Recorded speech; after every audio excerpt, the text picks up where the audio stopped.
구독, 알림 설정까지 부탁드립니다. 오늘도 우리 사는 이야기 찾아주셔서 감사합니다. 사연자분이 보내주신 이야기 시작해볼게요. 안녕하세요. 저는 30대 초중반 미혼 여성입니다. 저희 언니 때문에 걱정이 많아서 이렇게 글을 남기게 되었어요. 제가 언니를 책임져야 하는 게 맞는지 아니면 빠르게 손절하고 제 인생을 살아야 하는 게 맞는지 경험이 있으신 분들의 의견을 듣고 싶어요. 이야기하기 전에 제 상황도 좀 정리를 해야 할 것 같아요. 저는 지금 서울에서 자취하며 회사 생활을 하고 있고요. 언니는 부모님과 함께 지방에 있답니다. 제 나이 또래 지방 학생들이 인서울이 꿈인 애들이 많았거든요. 서울에 로망이 있는 학생들이 많았죠. 그래서 언니랑 저도 인서울 대학을 목표로 공부를 했었어요. 그런 이야기도 많이 했었죠. 언니는 늘 너랑 둘이 같은 학교 들어가서 같은 집에서 살면 되겠다. 요렇게 이야기를 했었어요. 그럼 부모님도 서울로 보내주지 않겠느냐며.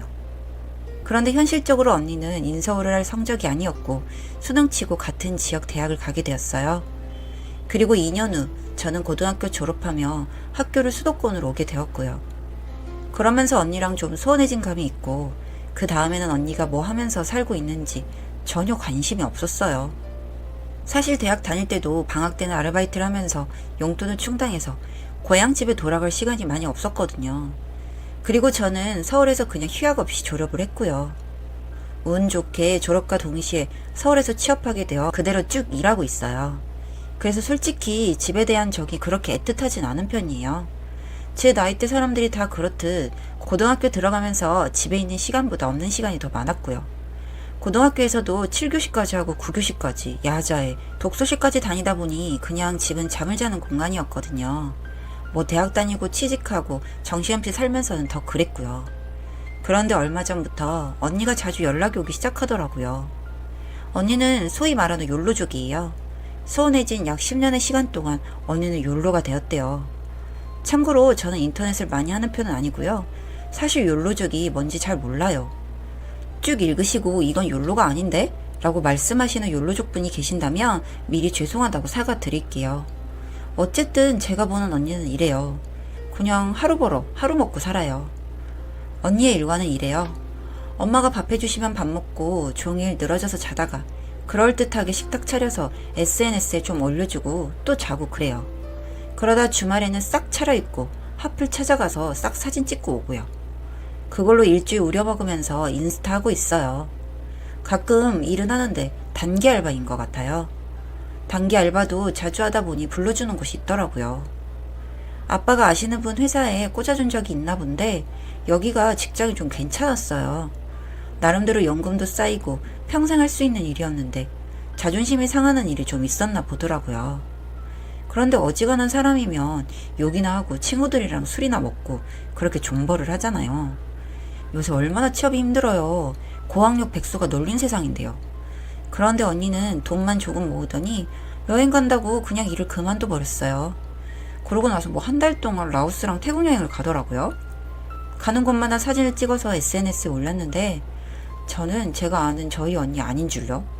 세상 돈 있는 부잣집 아가씨가 분은하게 호텔에서 묵으면서 마사지도 받고 길에서 구걸하는 아이들 찍어서 올리면서 허세독해 글 줄줄 써놓고 가관이에요 진짜. 그렇게 한 달 놀고 돌아오는데 모은 돈은 해외여행 가는데 전부 다 썼고요. 지금은 30대 중반의 나이에 모아둔 돈은 영원이라네요. 저랑 2살 차이인데 제가 생각해도 아직 철은 안 들 것 같네요. 남의 이야기라면 신경을 안 쓰겠지만 이게 또 식구니까요. 뭐 이렇게 부족한 사람이 있더라도 하나니까 식구대로 케어하면 어떻게 되겠지 생각하고 편하게 살았어요. 그런데 문제는 지금부터예요. 요새 부쩍 저한테 연락이 온다고 했잖아요. 서울에 올라와서 일주일씩 우리 집에 와서 잠을 자고 가더라고요. 그리고 은근히 저한테 돈을 요구하곤 했어요. 큰 돈은 아니에요. 뭐 사 먹게 10만 원만 5만 원만.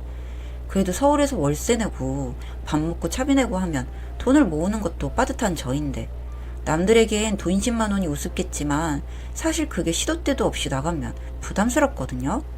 그래도 언니니까 불편하게 그럴 것 없다 싶어서 가만히 있었죠. 사이도 좀 좋아지는 것 같고 싫지만 좋은 이상한 느낌적인 느낌? 뭐 어느 날 둘이 치킨 한 마리 시켜놓고 맥주 한잔 한 김에 언니랑 농담처럼 말을 주고받은 적이 있어요. 언니, 그럼 나중에 뭐 해서 먹고 살 거야? 나? 그냥 살아야지. 뭐 농사지어서 풀 뜯어 먹을 건 아니잖아. 그러니까 희죽 웃더니 본인 인스타 팔로워 수가 좀 되는데 안 되면 그 계정 이용해서 뭘 좀 팔면 된대요. 지금도 뭐 화장품 이런 건 깨작깨작 선물로 들어오더라고요. 그래서 저희 집 창문에 붙어서 셀카 찍고 있어요. 제가 이런 걸 잘 몰라서 그런데 왜 저런 사람들한테 저런 걸 선물로 주고 하나 싶긴 했는데 SNS는 또 언니를 따르는 사람이 좀 되니 그럼 홍보 효과가 있나 보다 싶었죠. 그리고 또 있어요. 얼마 전에 인터넷에서 우스갯소리를 들었어요. 요새 워낙 남들 다 힘들다 보니 욜로 하면 골로 간다는 거예요. 그래서 언니한테 말해줬어요.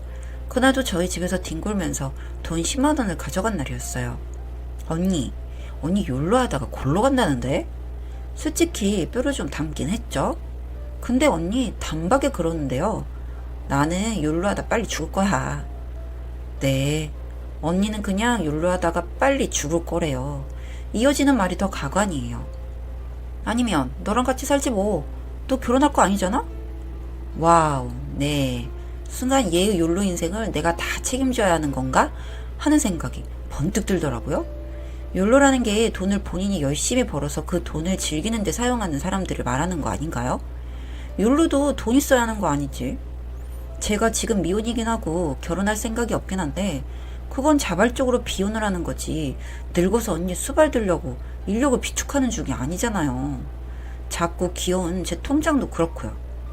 그러면서 더 황당한 거 지방에서 엄마 아빠 자기가 모셨으니까 돌아가시면 지방에 있는 집은 자기 거라는데 얘가 정말 돌았나 싶고 그랬거든요. 저는 참고로 저희 부모님은 어릴 때 결혼하셔서 지금 아주 정정하시고 지병도 없으셔요.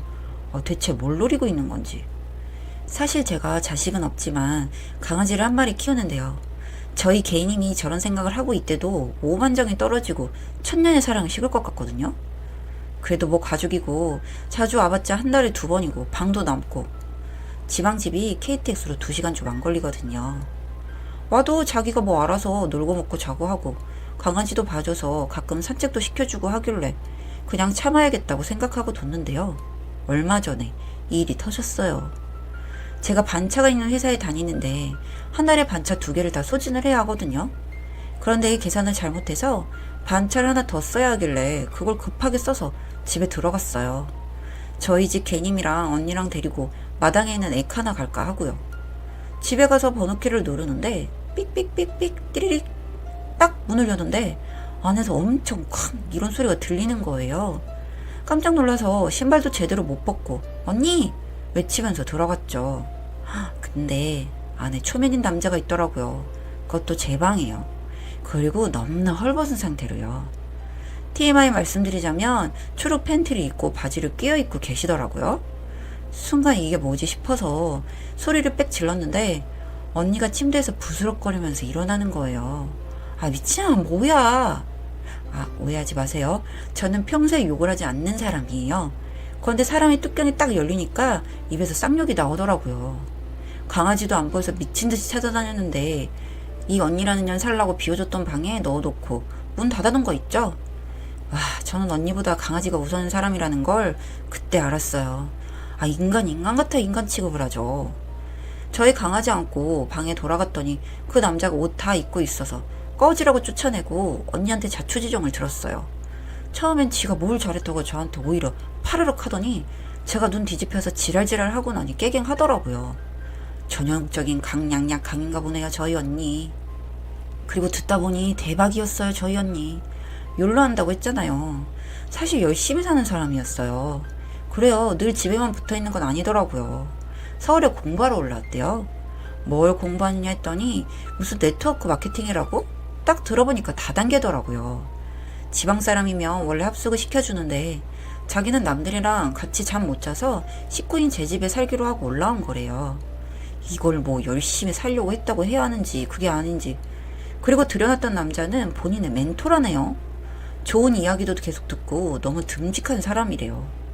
공부하는 마케팅 장소에서 서로 사귀는 건 다른 팀원들에게 본의 안 될 것 같아 본의 아니게 제 집에 들여놨대요. 자기가 자는 방은 침대가 없이 토퍼만 하나 사줬거든요. 그래서 제 방에서 좀 쉬고 있었다네요. 하하하. 보니까 다단계에서 윈라인인 것 같았어요. 알고 보니 SNS에서 선물 들어왔다는 샴푸니 스킨케어 종류도 본인이 다단계에서 구입을 한 제품들이었던 거예요. 처음에 넣는 돈이며 물건 어떻게 산 거야? 네, 대출 받았답니다. 변변한 직장을 다녀본 적이 없었던 사람이 어떻게 대출을 받았나 싶었는데 예전에 회사 잠깐 다녔을 때 만들어놨던 카드론을 받았다네요. 미친년. 다시 말하지만 저는 평소 욕을 하지 않는 사람입니다. 욕이 줄줄 나오더라고요. 아니야, 이건 정말 성공하는 사업이고 그럼 너랑 다 같이 부자 될 수 있어.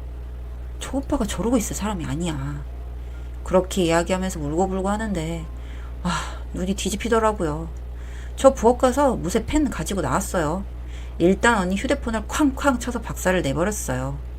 폭력이 좋다는 건 절대 아니고요. 또 연락 올 수도 있잖아요. 그리고 가지고 온 짐 캐리어에 다 때려박고 바로 택시 불러서 언니 끌고 바로 지방으로 내려갔네요. 다행히 저희 강아지 종종 봐주는 동네 친구가 요새 백수거든요. 도움을 좀 받았죠.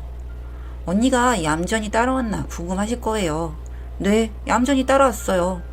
제가 얌전히 따라가면 네가 카드론 써서 다단계 한다는 이야기만 이럴 거고 네가 발광하면 내 집에서 남자친구랑 뒹구고 있었던 것도 다 물어볼 거다. 협박을 했거든요. 그리고 부모님 집으로 가서 있는 대로 다 일러 바쳤어요. 부모님은 기겁을 하셨죠. 언니는 서울 갔다 올 때마다 선물이라며 화장품이며 영양제면 챙기고 우리가 치킨을 먹었니 어디를 갔니 되게 예쁘게 포장을 해서 부모님한테 이야기를 전하고 있었던 거예요. 그래서 부모님은 자매끼리 사이가 좋게 지낸다 하고 흐뭇하게 계셨는데 들고 왔던 것들이 돈 없는 다 큰 딸이 다단계에 빠져서 셀프로 구한 피 같은 제품들이었던 거예요. 그래서 빚은 얼마니? 아빠 얼굴이 신호등처럼 왔다 갔다 하는데 애써서 목소리는 침착하게 내시더라고요. 이러다가 아빠가 빚 갚아줄 것 같다. 그럼 저녀는 평생 정신 못 차린다. 그럼 나중엔 저 화상이 내 책임이 된다. 라는 생각이 꼬리를 물었습니다. 그래서 바로 엄마 아빠 죽으면 언니가 이 집 자기 거란다. 내가 그냥 웃고 넘겼는데 진짜 언니가 엄마 아빠 죽을 날만 기다리나 싶어서 손이 떨린다. 빚? 지금 카드로 써서 다 돌려막고 있단다. 소리를 질렀죠. 뭐 내 책임에 이게 왜 걸렸는지 아냐고. 내 집에서 이상한 남자 끌어들여서 침대에서 자빠져 자고 있더라. 뻑 질렀어요. 드디어 아빠 얼굴이 새파래지고 엄마 얼굴은 시뻘개져서 언니 뒤통수를 팍 때리더라고요. 여기서 또 변명하자면 저희는 맞고 자란 적이 없어요. 뭐 저도 저희 언니는 좀 맞으면서 컸어야 한다는 생각이 들긴 하지만요.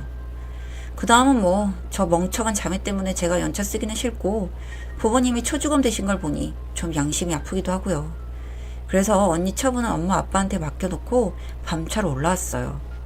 그리고 지금 저희 언니 휴대폰 없애고 부모님 감시하에 회사 집만 반복하고 있어요. 엄마가 외삼촌한테 부탁해서 외삼촌 회사에 언니를 맡겼거든요. 월급도 언니 명의 통장 엄마가 관리하는 걸로 해서 언니 빚 다 갚을 때까지 한 달에 20만 원으로 살아야 된대요. 외삼촌한테 이야기해서 배움카드 만들어서 지금 회계 배우고 있다는데 그래도 지금까지는 좀 착실한가 봐요. 그런데 솔직히 저는 사람 인성 잘 안 바뀐다고 생각하거든요. 제가 살면서 보니까 성인 되고 사람은 안 바뀌더라고요. 그래서 마음 먹고 이번에 언니를 손절하려고 생각 중이에요.